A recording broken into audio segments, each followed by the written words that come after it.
இன்னைக்கு அல்ஹம்துலில்லாஹ் பாரம்பரியமான நம்முடைய ஊர் ஜும்மா என்று சொன்னாலே அதற்கு ஒரு தனி மதிப்பு மரியாதை நம்முடைய உள்ளத்தில் இருந்து வருகின்றது.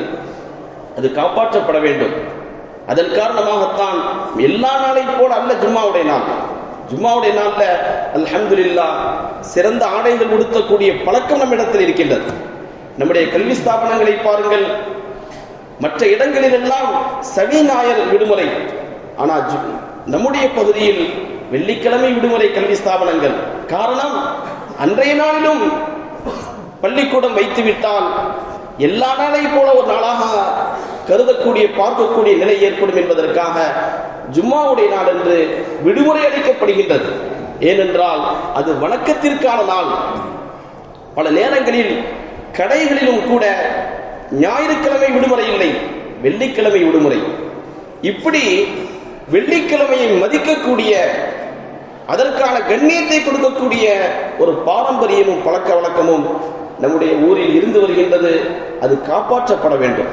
நாளடைவில் அது மங்கிவிட்டு விடக்கூடாது. ஜும்மா நாள் தானே, வெள்ளிக்கிழமை தானே என்பதை போல நடந்து கொள்ளக்கூடிய, வெள்ளிக்கிழமை தினத்தை சாதாரணமாக பார்க்கக்கூடிய ஒரு மனநிலை நம்மிலே வர விட்டுவிடக்கூடாது. பல நேரங்களில் ஏதோ காரணங்களின் காரணமாக இந்த ஜும்மாவிற்கு கொடுக்க வேண்டிய மரியாதையை கொடுக்கிறது இல்லை. ரசூல் ஸல்லல்லாஹு அலைஹி வஸல்லம் எப்படி மரியாதை கொடுக்க சொல்லியிருக்கிறாங்களோ அப்படி கொடுக்கிறது இல்லை. நபி அவர்கள் சொல்லியிருக்கக்கூடிய மரியாதைகள் ஒன்று, ஒரு சீக்கிரம் வரணும் என்று.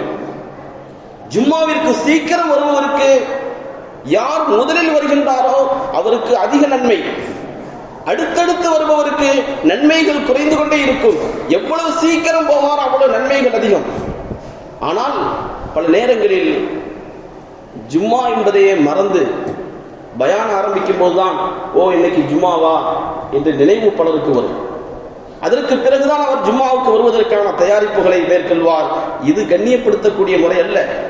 பல நேரங்களில் பல உலமாக்கள் சொல்லி இருக்கின்றார்கள், ஊருடைய நிலை மாறிக்கொண்டு வருகின்றது. ஜும்மா தினத்திலே பாங்கு சொல்லப்பட்டதற்கு பிறகும் கூட கடை வீதிகளில் வியாபாரங்கள் நடக்கின்றன, மக்கள் வாங்குகின்றார்கள், விற்கின்றார்கள். இப்படியெல்லாம் அந்த ஜும்மாவிற்கு எப்படி பாரம்பரியமாக நாம் கண்ணியம் கொடுத்து வந்தோமோ அந்த கண்ணியத்திற்கு மாறான நிலைகள் உருவாகி கொண்டு வருகின்றன. இதற்கு நாம் அனுமதிக்க கூடாது. ஜும்மாவிற்கு சீக்கிரமாக வருவது அதை கண்ணியப்படுத்துவதில் ஒன்று.